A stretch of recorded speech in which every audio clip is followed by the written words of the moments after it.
bienvenidos a un capítulo más. Buenas tardes, buenas tardes y buenas noches a la gente que nos sintoniza a la noche. Con nuestras poderosas luces gualdinegras arranca Contexto Salvaje. Yo soy Xi Jinping y usted no lo es. No. Ya, no, mentira. Él es Xi Jinping y yo no soy Xi Jinping. Hoy vamos a hablar de la China. Hoy especial China en contextos. Me parece que vamos a hacer un especial de China por lo menos una vez al mes. Porque ante el cataclismo y la derrota del neoliberalismo parece que como que no hay futuro. ¿Qué hacemos? ¿Qué hacemos? ¿El capitalismo se muere? ¿No se muere? Vamos hacia una era postcapitalista, post-neoliberal, pero ¿qué será eso? ¿Fracasó el comunismo? ¿Fracasó el socialismo? Dicen los tóxicos de la ultraderecha de las redes sociales. Y me parece que este cuate que está aquí detrás, que se llama Xi y se apellida Jinping, Xi Jinping, presidente de la República Popular de China desde el año 2012, me parece que nos está marcando el camino. ¡Ay, caramba! Y dirá uno, claro, la solución es el socialismo de mercado, el socialismo con rostro chino, la vía china hacia un capitalismo estatal. Lo han llamado de mil maneras al sistema económico chino, pero evidentemente está dando resultados. Quiere decir que tenemos que ir hacia un partido único, que no haya elecciones, un socialismo de mercado. No lo sé. Pero el caso es que el modelo chino está dando resultados. ¿Pero cómo? Y por eso nuestra editorial, ahí lo va a poner Ronald abajito, nuestra editorial se llama Así venció China a la pobreza. Así venció China a la pobreza. Así venció China la pobreza. Eso, le faltaba la A. La A anarquista. Así venció, como Cristiano Ronaldo. Por cierto, paréntesis futbolero, ¿dónde va a ir a jugar Cristiano Ronaldo? No sabemos, ¿no? Quiere jugar el mundialito de clubs. Cierro paréntesis. Sí, por eso he venido hoy yo de rojo como la bandera de la República Popular de China, rojo rojito, que diría el comandante Hugo Rafael Chávez Frías. ¿Cómo venció China a la pobreza? Vamos a ver algunos gráficos, a ver si nos pueden ayudar los compañeros. En las fotitos tenemos la fotito 1, la 2, la 4. Me parece, ahí hay algunos gráficos que simbolizan, que grafican, valga la redundancia, algunos datitos que tenemos. Podemos poner los gráficos a pantalla, a toda pantalla, para que los pueda leer. China, le doy algunos datos de memoria. China en el año 2030, es decir, dentro de 5 añitos, va a concentrar la mitad de la producción industrial del mundo. Ya todo está hecho en China, menos el coraje que se fabrica en Palestina. Pero el dato es estremecedor. La producción industrial del mundo, es decir, de los 200 países que hay en el mundo, 200 y pico, de los 200, en Naciones Unidas 193, el último Sudán del Sur. Ahí vemos algunos datitos. De la producción industrial del mundo total, la mitad en 5 años va a ser en la China. Y aquí podemos ver cómo ha evolucionado la dominación comercial, la gringa y la China en los últimos 4 años. Ven el mapa de arriba, es el año 2000. En colorcito verde, Estados Unidos, los países donde Estados Unidos era el principal socio estratégico. Prácticamente toda América Latina, toda América, desde Canadá hasta Patagonia, Tierra del Fuego. Y China en azul, tenía China, el mapita que está debajo ahí de la China, eso es Irán. Irán tenía como socio estratégico comercial número 1 a la China ya hace 24 años. Y abajito aquí, esto es Libia, 1, 2, 3, 4, 5 países de África tenían como socio comercial principal a la China. ¿Pueden creer? Chequen en el Google. Abajito, Fíjense cómo la marea azul, que en este caso representa a China, la marea azul se ha comido todo. Se ha comido toda África, España, prácticamente toda Asia, Groenlandia es lo que ven arriba, que depende de Dinamarca, y prácticamente toda América Latina. Ojo al Esos dato. son los cambios en la dominación comercial de las dos potencias más grandes del siglo XXI. Pero tenemos más gráficos para simbolizar, graficar cómo está avanzando la economía china en el mundo. Otro datito de memoria. Ojo al dato. Otro datito mientras cambiamos al siguiente gráfico. No, ese es el mapita de cómo la economía va para arriba. Hay otros gráficos con datos. Otro datito, ahí tenemos uno. Los países que están construyendo centrales nucleares ahorita. Estamos caminando evidentemente hacia una economía verde, pero la China no deja de construir centrales nucleares. 24 centrales nucleares está construyendo hoy la China. El segundo país, la India, lleva 8. Están construyendo ahorita. Turquía 4, Corea del Sur 3, los rusos 3, los egipcios 3, los británicos 2, Emiratos Árabes 1. Se está abandonando evidentemente la industria nuclear, sustituyéndola por el hidrógeno, el viento, el sol, las energías verdes. Tenemos más gráficos mientras repaso algunos datos de memoria. Esos son los trenes de alta velocidad. En el año 2008, ven el mapa de la izquierda, las ramificaciones ferroviarias que había en la China de trenes de alta velocidad. Vamos a ver imágenes hoy de los trenes de alta velocidad, que es una auténtica locura. Lo hemos dicho varias veces, China vive en el futuro. En 2008 solo había esos trenes, esos ramales, esas conexiones férreas, ferroviarias de alta velocidad. Y en 2020, prácticamente todo este lado de China, el sudeste asiático de la República Popular de China, está conectada con trenes de alta velocidad. Los chinos prácticamente ya no toman aviones, van en trenes de alta velocidad. ¿Por qué? Porque con el tren de alta velocidad llegas antes que en el avión. Ah, caray. Porque los aeropuertos en las grandes ciudades del mundo están muy alejados del centro. No es como acá, que llegas al Jorge Wilstermann desde el centro de Cochabamba, llegas en 15 minutos. En la ciudad de La Paz, hacia el aeropuerto del Alto, si no hay tráfico a las 5 de la mañana, estás en media hora. En las grandes ciudades del mundo, y China concentra las grandes urbes, tardas 2, 3, 4 horas en llegar al aeropuerto. En cambio, el tren de alta velocidad te deja en el mismo centro de la ciudad. Es decir, lo que pierdes entre ir y volver al aeropuerto, con el tren de alta velocidad ya estás. Un datito más para demostrar cómo China ha derrotado ya a la pobreza hace rato y se está concentrando en otra cosa. Ojo al dato. Ojo al dato. 900 millones de chinos han salido de la pobreza. 900. El presidente Evo durante los 14 años del proceso de cambio sacó a 3 millones de bolivianos de la pobreza. Ascendieron de las clases populares a las clases medias. Y luego algunos dijeron, no, esto nos ha caído del cielo, no tiene nada que ver las medidas nacionalizadoras del presidente Evo. Bueno, a mucha gente se le olvidó cómo habían salido de la pobreza. Gracias a políticas de redistribución de la riqueza, pero de eso hablaremos otro día. 3 millones salieron de la pobreza en Bolivia. Los chinos llevan 900 millones. China hasta los años 60, 70 era un país sumamente pobre y rural.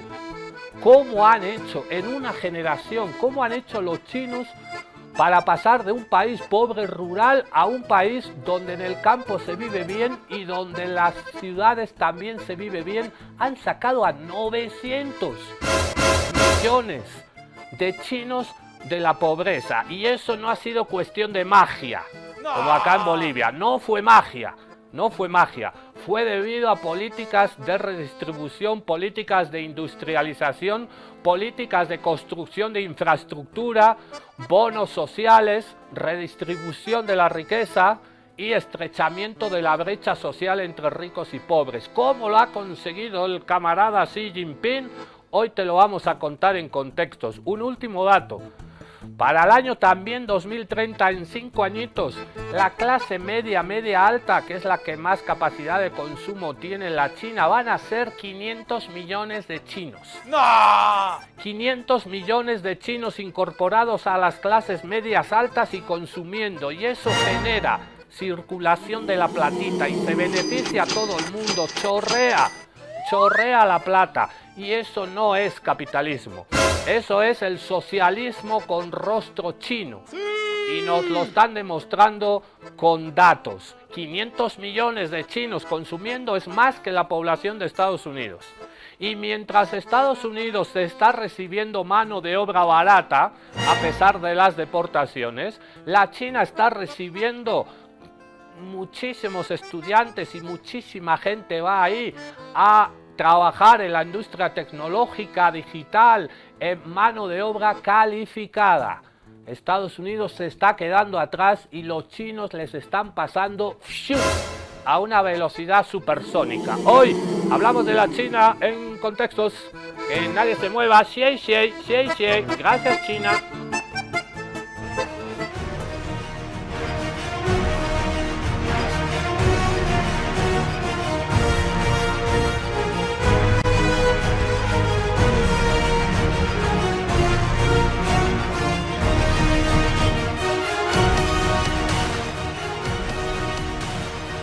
Agárrate, Catalina, que viene curva.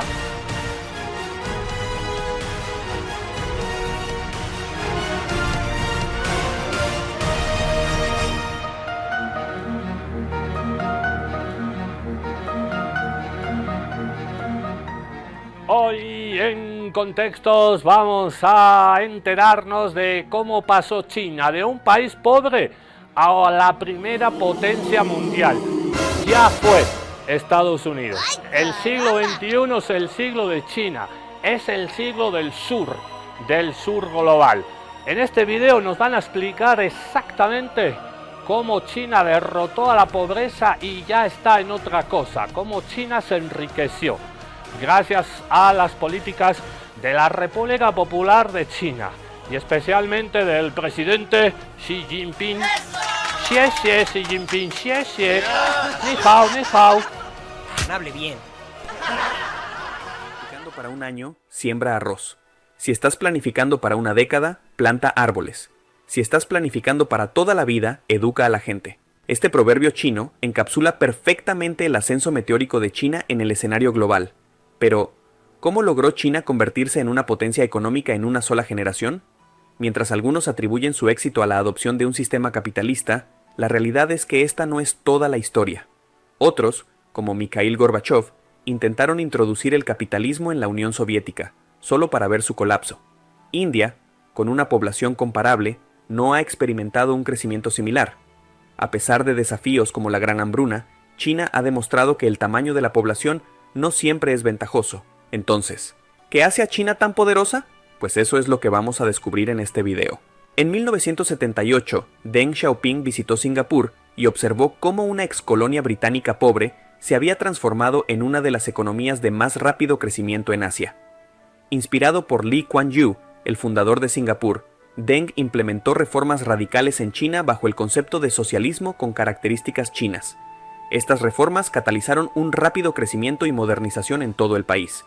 Una de las políticas clave de Deng fue la creación de zonas económicas especiales. En la década de 1980, grandes empresas como Apple comenzaron a externalizar la fabricación debido al aumento de los costos laborales en Estados Unidos. China aprovechó esta oportunidad ofreciendo beneficios como arrendamientos a largo plazo, exención de aranceles sobre materias primas y bajos impuestos en estas zonas. Este enfoque atrajo inversiones masivas de empresas extranjeras, creando miles de empleos y sacando a millones de chinos de la pobreza. El establecimiento de las zonas económicas especiales permitió a China experimentar con políticas económicas de mercado dentro de un marco socialista, combinando lo mejor de ambos sistemas. Estas zonas se convirtieron en motores de crecimiento económico, atrayendo tecnología y conocimientos de gestión de empresas extranjeras. Las zonas económicas especiales, como Shenzhen, pasaron de ser pequeñas aldeas a convertirse en megaciudades industriales en pocas décadas, demostrando la efectividad de esta estrategia. China no se conformó con ser la fábrica del mundo. El gobierno continuó invirtiendo en su gente y en infraestructura, lo que permitió a China avanzar hacia la manufactura avanzada. Hoy, China es líder en la producción de vehículos eléctricos, baterías de iones de litio y células solares. En 2008, durante la crisis financiera en Estados Unidos, China hizo una jugada audaz al invertir en la República del Congo, asegurando derechos para explotar cobalto y cobre a cambio de préstamos para el desarrollo de infraestructura. Esta visión a largo plazo permitió a China dominar el mercado global de baterías de iones de litio, fundamentales para vehículos eléctricos y dispositivos electrónicos. La capacidad de China para identificar y explotar oportunidades estratégicas ha sido crucial. En el sector de la energía solar, por ejemplo, China implementó políticas para fomentar la demanda interna y mejorar la capacidad de producción. El lanzamiento del programa Golden Sun en 2009, que ofrecía subsidios para proyectos solares, es un claro ejemplo de cómo las políticas gubernamentales pueden impulsar sectores industriales emergentes. El modelo económico de China se caracteriza por una combinación única de planificación estatal y libre mercado. Mientras que el gobierno mantiene un control significativo sobre sectores clave de la economía, también ha permitido un grado considerable de libertad empresarial y de mercado en otras áreas. Este enfoque híbrido ha permitido a China beneficiarse de las eficiencias del mercado mientras mantiene la estabilidad social y económica a través de la planificación central. La estrategia de China ha incluido una serie de reformas estructurales diseñadas para fomentar la innovación y la competitividad. La inversión en educación y formación ha sido fundamental para crear una fuerza laboral altamente calificada. Universidades y centros de investigación han recibido importantes recursos, fomentando avances en tecnología e ingeniería. Además, China ha promovido el desarrollo de industrias estratégicas a través de subsidios, créditos fiscales y otras formas de apoyo estatal.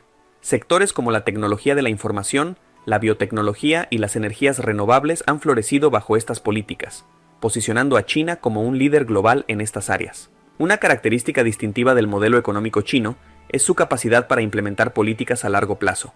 Los planes quinquenales han sido una herramienta clave para establecer objetivos económicos y sociales, permitiendo una planificación coherente y sostenible.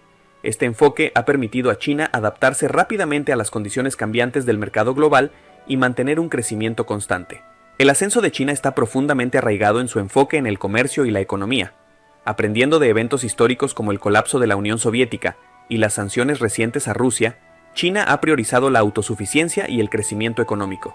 Hoy es el principal socio comercial de más de 120 países, lo que hace que desvincularse económicamente de China sea impráctico para cualquier nación. China también ha demostrado una notable capacidad para adaptarse a las cambiantes condiciones del mercado global. Durante la pandemia de COVID-19, por ejemplo, China logró mantener su cadena de suministro operativa, mientras que muchas otras economías enfrentaron interrupciones significativas. Esta resiliencia ha consolidado aún más la posición de China como un socio comercial crucial. El enfoque de China en el comercio no se limita a la exportación de bienes manufacturados. El país ha hecho grandes esfuerzos para atraer inversión extranjera directa y fomentar la colaboración internacional en investigación y desarrollo. Las políticas favorables a la inversión han convertido a China en un destino atractivo para las multinacionales, que buscan aprovechar la vasta base de consumidores y la infraestructura avanzada del país. China ha establecido acuerdos comerciales y de inversión con numerosos países, creando una red global de socios económicos. Estos acuerdos no solo facilitan el comercio, sino que también promueven la transferencia de tecnología y el intercambio de conocimientos, fortaleciendo aún más la economía china. A diferencia de Estados Unidos, que mantiene más de 750 bases militares en el extranjero, China solo tiene una base militar fuera de su territorio, en Djibouti. Este contraste destaca la preferencia de China por las iniciativas económicas sobre la expansión militar. En 2013, China lanzó la iniciativa de la Franja y la Ruta para conectar Asia, África y Europa a través de redes terrestres y marítimas, fomentando la integración regional, el comercio y el crecimiento económico, sin intervenir en los asuntos internos de otros países. Esta estrategia de poder blando ha permitido a China expandir su influencia global de manera significativa. La iniciativa de la Franja y la Ruta, conocida como la Nueva Ruta de la Seda, ha involucrado a más de 60 países y ha movilizado billones de dólares en inversiones. Estos proyectos no solo mejoran la infraestructura y las conexiones comerciales, sino que también fortalecen los lazos diplomáticos y económicos entre China y otras naciones. La diplomacia económica de China también se extiende a la cooperación en el desarrollo y la asistencia humanitaria. El país ha sido un importante proveedor de ayuda y asistencia técnica a países en desarrollo, ganándose la buena voluntad y el apoyo de muchas naciones en África, Asia y América Latina. China ha utilizado su influencia económica para fortalecer sus relaciones diplomáticas y promover una imagen positiva en el escenario global. A través de proyectos de infraestructura, programas educativos y asistencia técnica, China ha demostrado su compromiso con el desarrollo global y la cooperación internacional. Pero si de alguien tenemos que hablar para explicar el ascenso meteórico de China como potencia económica mundial, es de Xi Jinping. Desde su ascenso al poder en 2012, Xi Jinping ha jugado un papel fundamental en el desarrollo económico de China. Bajo su liderazgo, China ha adoptado una postura más asertiva en el escenario global, al tiempo que implementa reformas internas para consolidar su crecimiento económico. Xi Jinping ha enfatizado la necesidad de modernizar la economía china y reducir su dependencia de la manufactura de bajo costo. Su administración ha impulsado la innovación tecnológica, la digitalización y el desarrollo de la inteligencia artificial. Programas como Made in China 2025 tienen como objetivo transformar a China en un líder global en industrias de alta tecnología, incluyendo robótica, biotecnología y nuevas energías. Además, Xi ha promovido la urbanización y el desarrollo de infraestructura como pilares del crecimiento económico. Bajo su liderazgo, China ha construido una extensa red de trenes de alta velocidad, aeropuertos modernos y ciudades inteligentes. Estas inversiones no solo mejoran la calidad de vida de los ciudadanos chinos, sino que también impulsan la eficiencia económica y la conectividad regional. La lucha contra la corrupción ha sido otro pilar clave de la administración de Xi Jinping. A través de campañas anticorrupción, Xi ha buscado consolidar el poder del Partido Comunista y mejorar la gobernanza. Estas medidas han contribuido a crear un entorno más estable y predecible para los negocios, lo que a su vez ha fomentado la inversión y el crecimiento económico. En los últimos años, China ha puesto un fuerte énfasis en la sostenibilidad y la innovación como motores del crecimiento económico. El país se ha convertido en el mayor productor y consumidor de energía renovable del mundo. Iniciativas como el Plan Quinquenal de Desarrollo Sostenible buscan reducir la dependencia de los combustibles fósiles y mitigar los efectos del cambio climático. China también ha liderado el desarrollo de tecnologías limpias, como los vehículos eléctricos y las baterías de larga duración. La inversión en investigación y desarrollo en estas áreas no solo posiciona a China como un líder en la lucha contra el cambio climático, sino que también crea nuevas oportunidades de crecimiento económico y empleo. El compromiso de China con la sostenibilidad se refleja en su participación en acuerdos internacionales y su liderazgo en la promoción de prácticas ambientales responsables. El país ha implementado políticas para reducir las emisiones de carbono, mejorar la eficiencia energética y promover el uso de energías renovables. Impresionante los datos de la economía de China y cómo China ha derrotado a la pobreza. La guerra entre estos dos cuates, entre estos dos billetitos, entre el billete gringo del dólar y la patria de Mao Zedong y de Deng Xiaoping. Deng Xiaoping lo cambió todo. Han visto, hay una valla publicitaria, digo, de propaganda política. Deng Xiaoping fue, con esa visita a Singapur en los años 80, lo cambió todo y acuñó una famosa frase que hoy todavía se recuerda, una frase célebre de Deng Xiaoping, el camarada Deng: no importa si el gato es blanco o negro, lo importante es que case ratones. No importa si lo llamas socialismo o lo llamas capitalismo, si lo llamas capitalismo de mercado o socialismo de mercado, socialismo con rostro chino, da igual el nombre que le pongas, da igual el color del gato. ¿Para qué tienes el gato en la casa? Antiguamente era para que cazara a los ratones que entraban, ¿no?, a la casa. Ahora el gato está ahí, panza arriba, botado en el sofá, ya no caza ratones.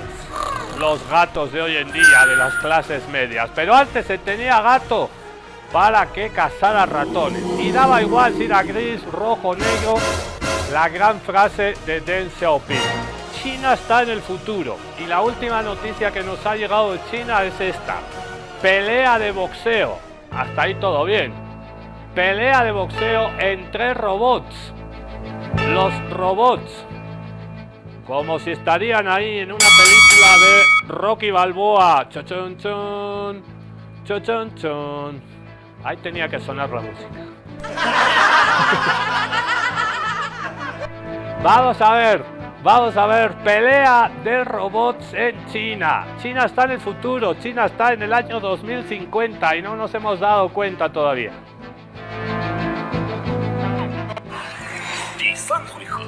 现场准备。 boss，好，现在决胜回合开始。好，这边能量诸位呢2拳都打中，马上跟进一脚，没有踢到。双方应该手上的动作都能获得点分数。是的，打的都比较正，马步也都扎得很稳牢。现在还是在处在一个比较试探的阶段，比较稳扎稳打。哎呀，小心能量诸位腿上动作了。对，能量诸位这边又想所以这个出腿的时机应该选择的非常的关键。是的，因为你时机选的寸劲儿到了，哎，轻易的就能把对方打倒。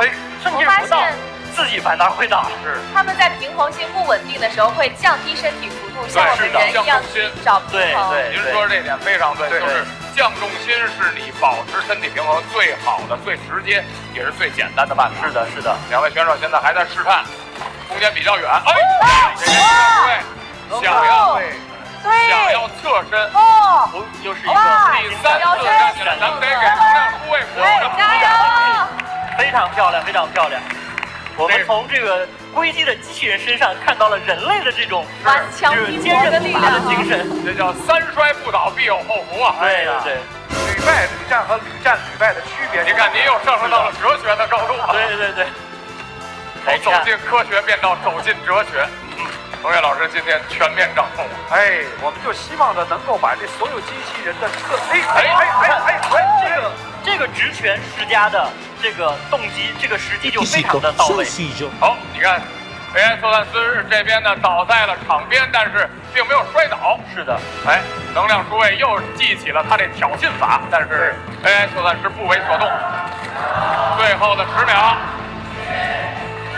如何？最后呢，能量诸位给了1期，但是。Una locura los robots peleando en combates de boxeo.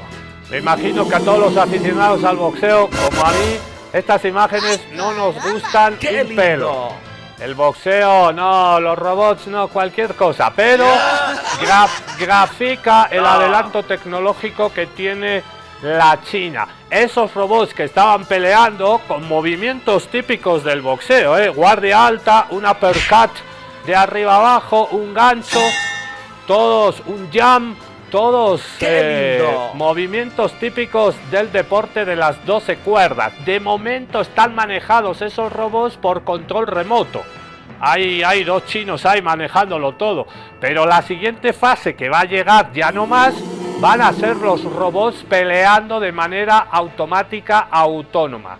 En el mapa que tengo detrás aparecen los países que más ejecuciones, que más han aplicado la pena de muerte en el mundo. Ojo al dato, chequen en el Google. Chequen estas imágenes. La China es el país que más ejecuciones tiene en todo el mundo. Y muchísimas, lo hablábamos en el primer video, uno de los rasgos de la China es la lucha frontal contra la corrupción. No digo yo particularmente estoy en contra de la pena de muerte. La pena de muerte no soluciona nada. Me parece que todas las personas merecen una segunda oportunidad y las cárceles deberían estar para reciclar, para reincorporar a las personas que han cometido un delito. Con la pena de muerte no se soluciona nada, pero los chinos tienen otra opinión.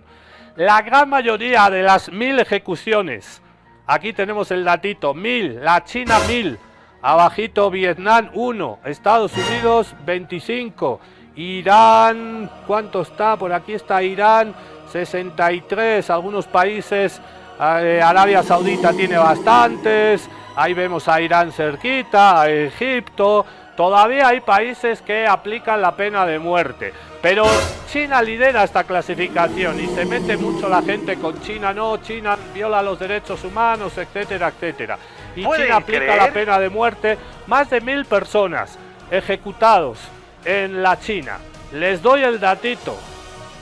La gran mayoría de esas ejecuciones por pena de muerte son penas por corrupción. La China está luchando contra la corrupción, que es galopante, y quizás es el mayor problema social político que tiene la China. es el problema de la corrupción. Y lo están atajando de raíz.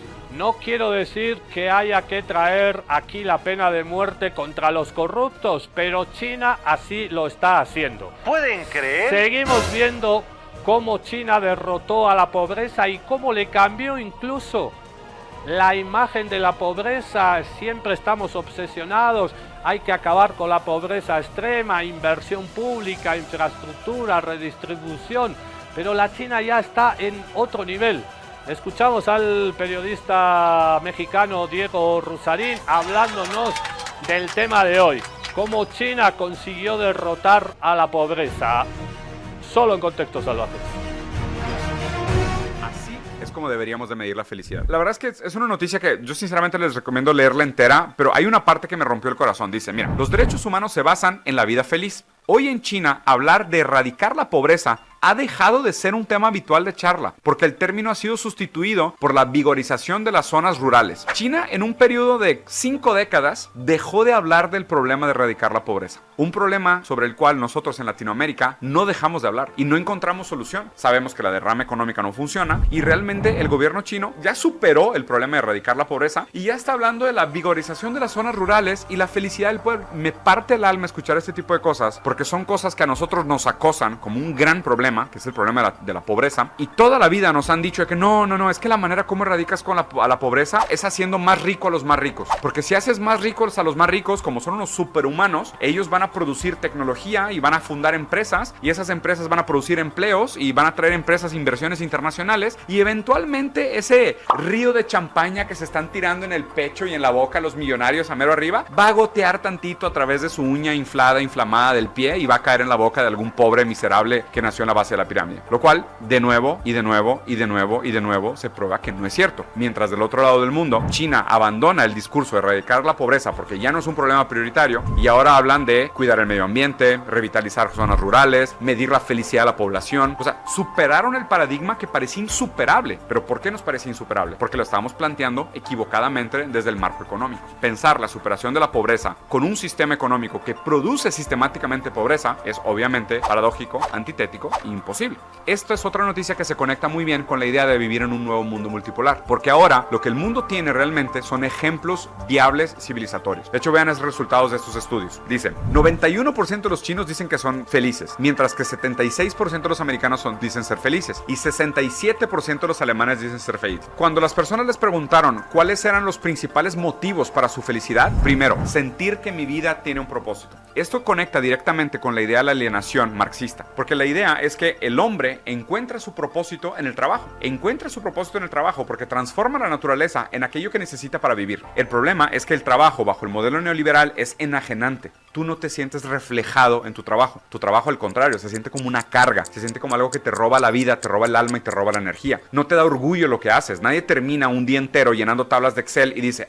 soy un gran creador de tablas de Excel. Ya quiero llegar a mi casa a pegar una tabla de Excel en mi refri para que mis hijos lo vean con orgullo. No, pero una persona que a lo mejor construye un barquito o que construye su propia granja o tiene su propio jardín con hortalizas, pues sí las ve con orgullo, las consume con orgullo, porque es un trabajo no enajenado. La idea de que la vida tenga propósito y la vida tenga sentido es el factor número 1 encontrado a nivel global como lo relacionado a los productores de felicidad. El segundo es sentirme en control sobre mi vida. Y quiero poner en contraste con la idea de libertad, porque sentirte en control sobre tu vida es diferente a ser libre. ¿Por qué? Porque la idea de libertad, normalmente como nos la venden como esta libertad positiva, que es libertad es que no me impidan de hacer nada. Pero es diferente, porque a lo mejor yo no te impido de hacer nada, pero no tienes posibilidades de hacer nada. Entonces sí, eres libre de ser presidente de Estados Unidos. Tus posibilidades son 0, pero no hay nadie que te lo impida. Versus decir, me siento en control de mi vida. ¿Qué significa? Si me quiero mudar, me puedo mudar. Si quiero dedicarme a un hobby nuevo, me puedo dedicar a un hobby nuevo. Porque me alcanza, porque puedo hacerlo, porque siento control sobre mi vida, porque puedo actuar sobre mis deseos. Y no nada más el modelo antiguo de libertad, el modelo neoliberal de libertad que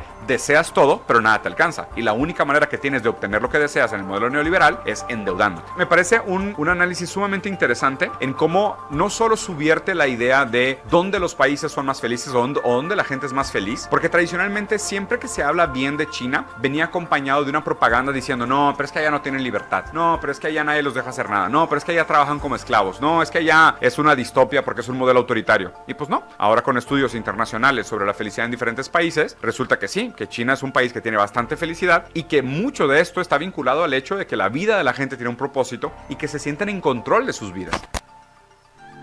Ahí estaba ese video lindo del colega mexicano Diego Rusarín. La economía china se va para arriba. Les hablaba antes de infraestructuras.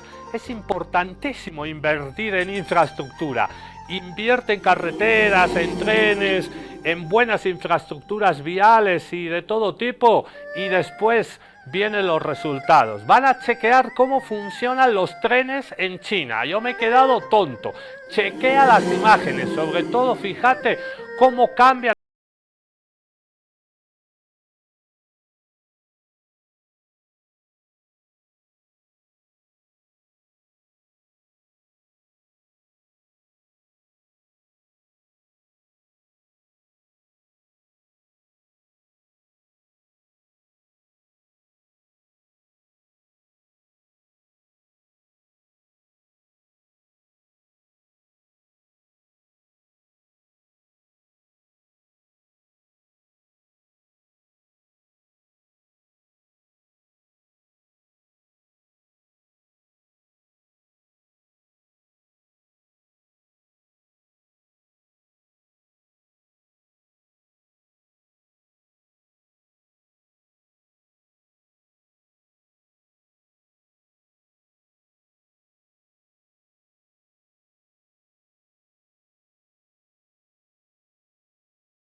Una locura esos trenes. Han chequeado cómo los trenes se meten ahí en medio de la casa y cómo cambian las rieles, pero 10 segundos antes de que llegue el tren.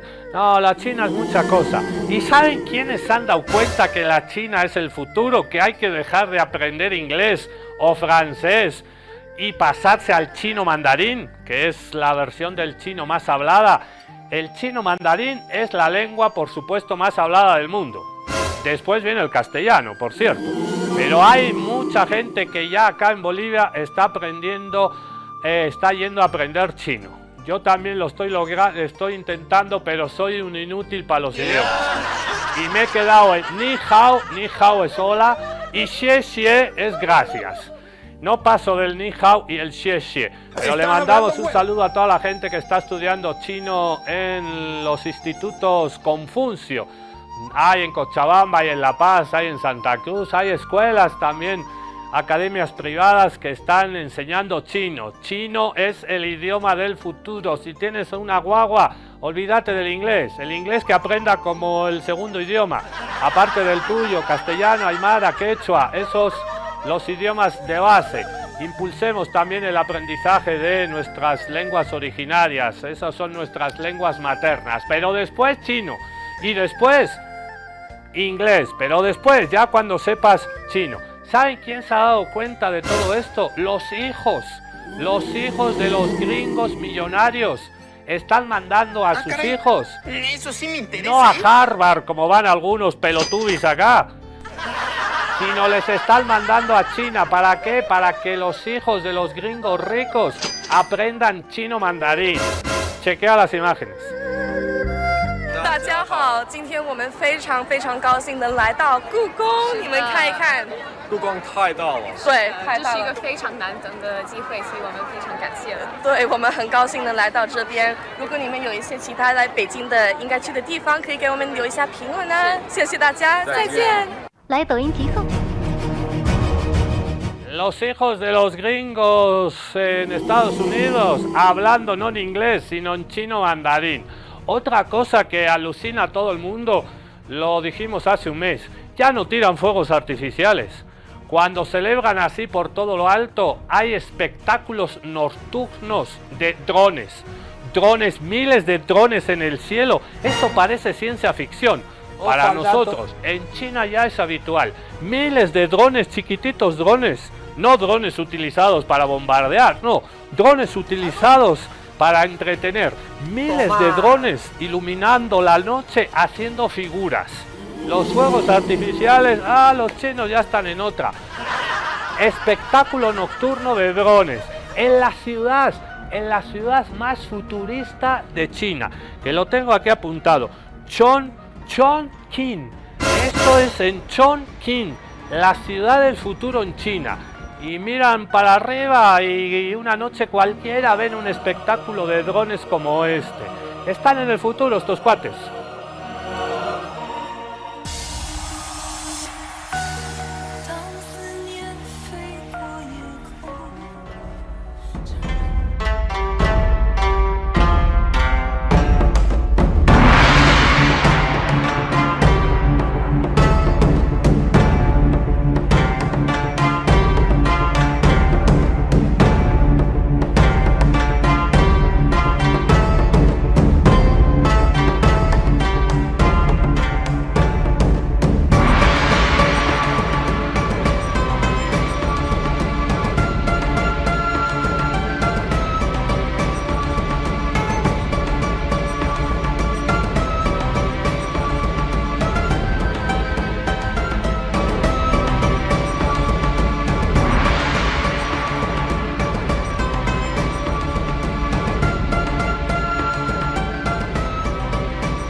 Los espectáculos de drones que sustituyen a los fuegos artificiales en los cielos de Chongqing, la ciudad futurista.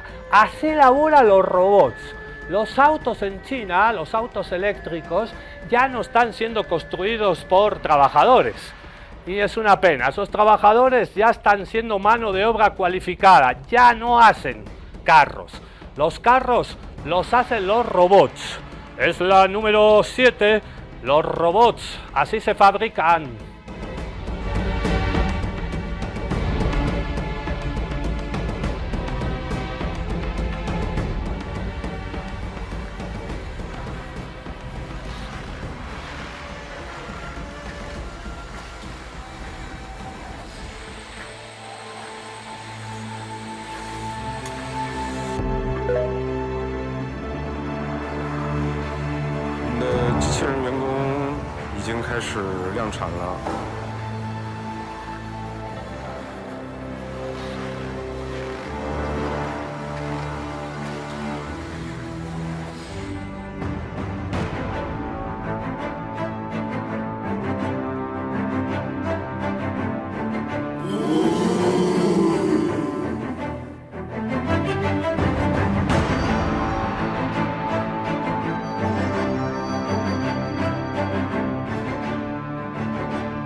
¡Qué lindo!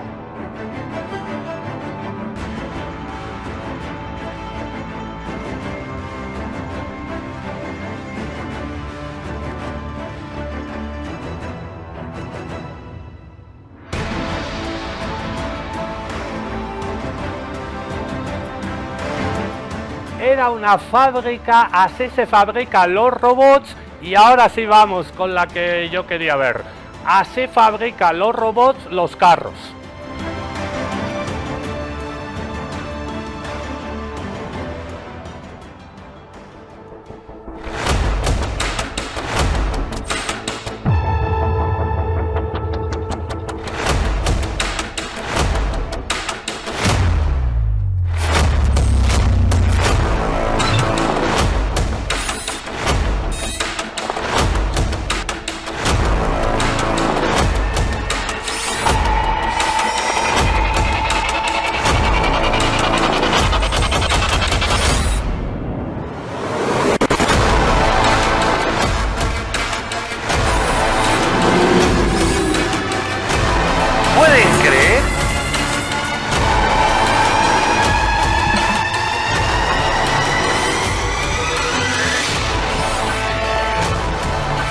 Hay que ser muy genio.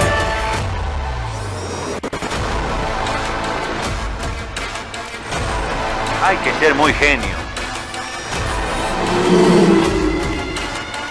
¡Qué lindo!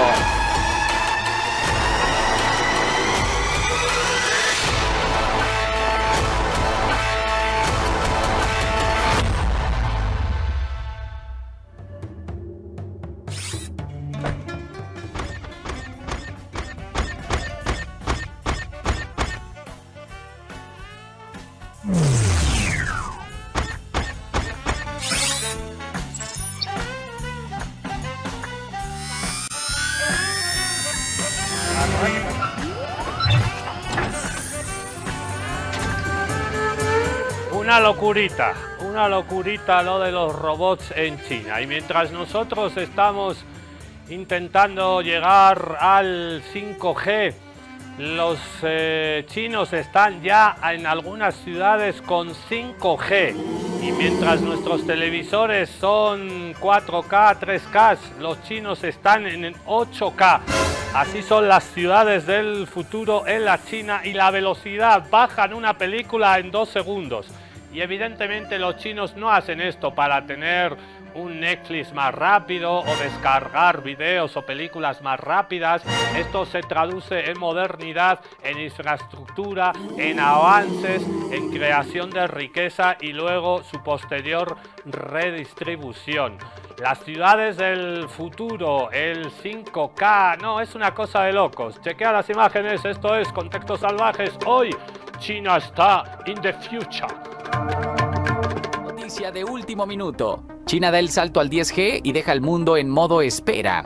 Mientras muchos países aún luchan por implementar el 5G, la ciudad futurista de Xiong'an ya disfruta de una conexión de 10 gigabits por segundo. ¿Y qué significa eso? Descargar una película completa en segundos, latencia casi cero y una fluidez en videos 8K que parece magia. Esta hazaña fue posible gracias a Huawei y China Unicom, que usaron una tecnología llamada 50 GPON para conectar la ciudad a velocidades nunca antes vistas. Pero esto no es solo para ver Netflix más rápido. El 10G revolucionará los autos autónomos permitiendo que reaccionen al instante.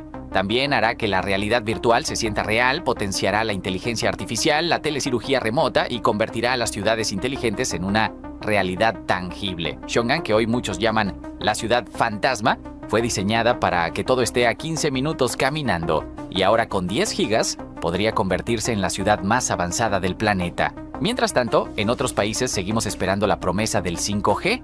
¿Te imaginas vivir en una ciudad donde todo esté conectado y el internet sea el más rápido del mundo?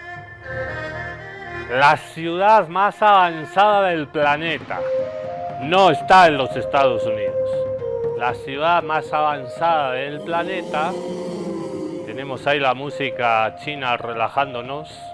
La ciudad más avanzada del planeta no está en los Estados Unidos.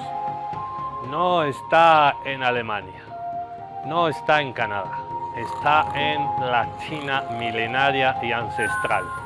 Los Estados Unidos tienen una historia de apenas 200 años.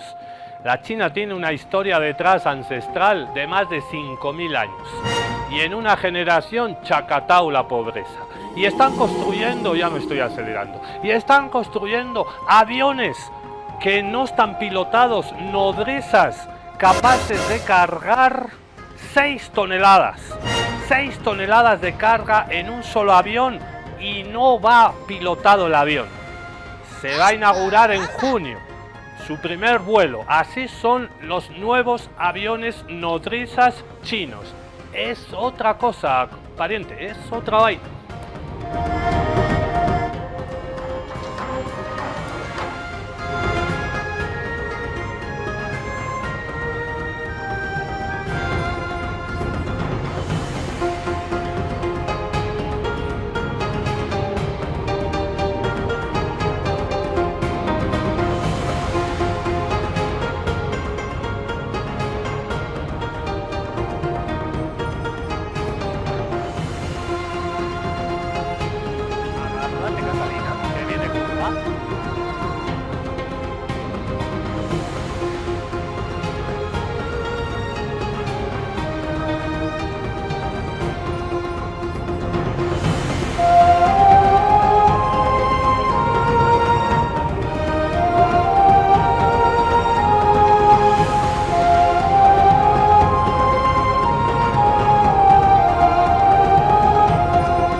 Espectacular, los aviones nodriza.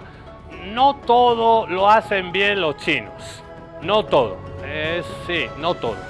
En el fútbol, por ejemplo, teníamos que tener un capítulo futbolero. ¿Por qué no son buenos los chinos en el fútbol? Son más de 1.400 millones de chinos. Solo una vez han estado en el Mundial.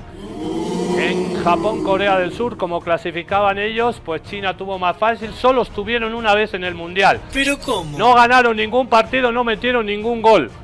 Han empezado a jugar en los años 90 y Xi Jinping es un gran aficionado al fútbol. ¿Por qué no triunfa el fútbol en China? Te lo contamos en este video, solo en Contextos Salvajes.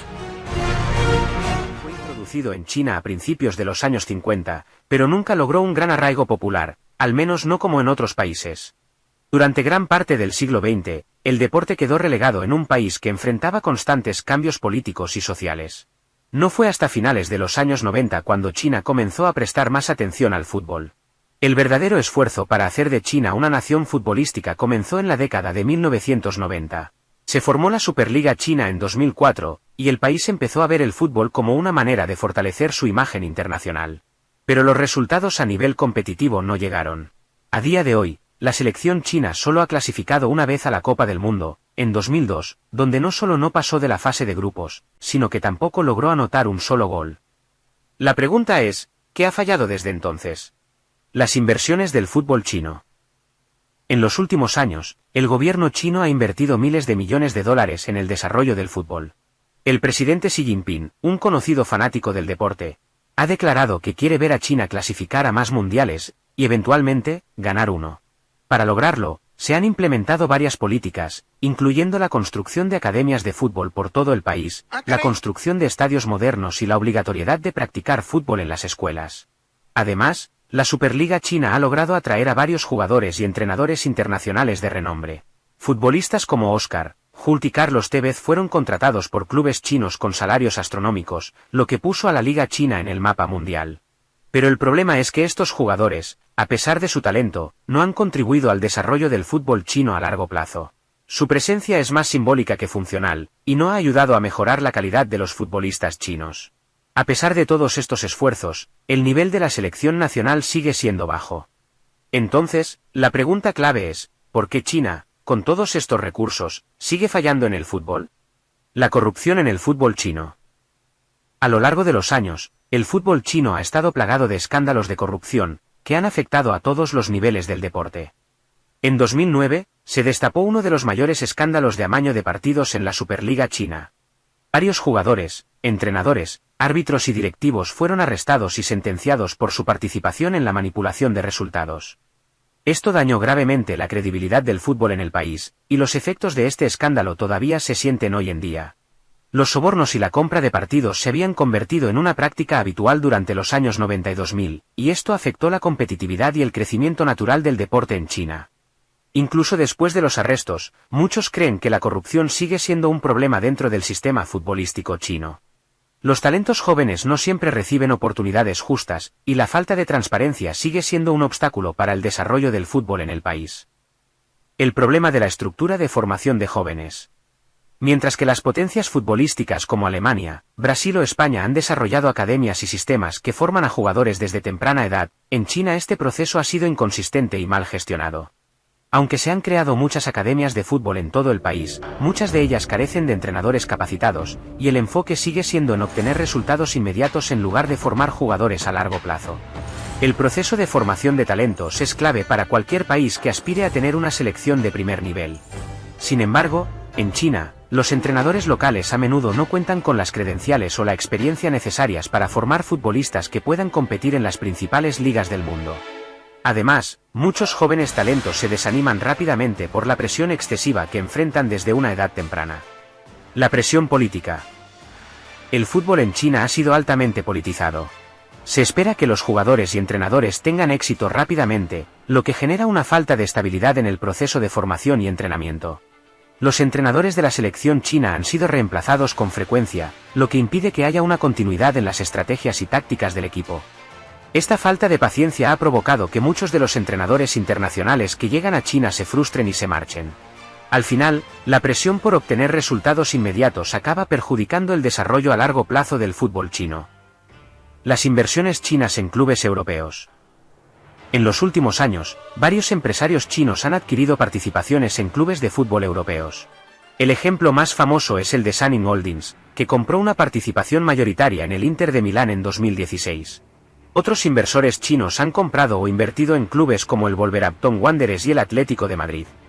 Este tipo de inversiones se hicieron con la esperanza de que los clubes europeos pudieran transferir su experiencia y conocimientos a China, ayudando a desarrollar el fútbol en el país. Sin embargo, estos acuerdos no han tenido el impacto esperado.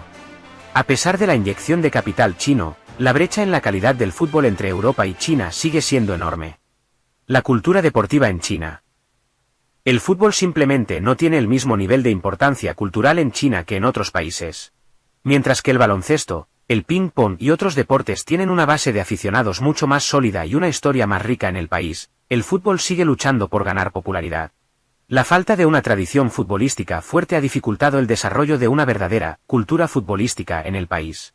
A pesar de los esfuerzos del gobierno, el fútbol sigue siendo visto como un deporte extranjero, y el público no lo sigue con la misma pasión que lo hacen los aficionados en Europa, América del Sur o incluso Japón y Corea del Sur.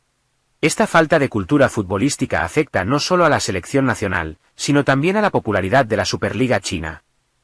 En conclusión, China enfrenta una serie de desafíos que le han impedido convertirse en una potencia futbolística, a pesar de su gran población y sus inversiones masivas. El desarrollo a largo plazo sigue siendo su mayor desafío. La pregunta que queda en el aire es, ¿podrá China superar todos estos obstáculos y algún día ser competitiva en el escenario mundial del fútbol? Xi Jinping ha prometido un mundial en China y que China algún día ganará ese mundial. Yo creo en Xi Jinping. Xie Xie.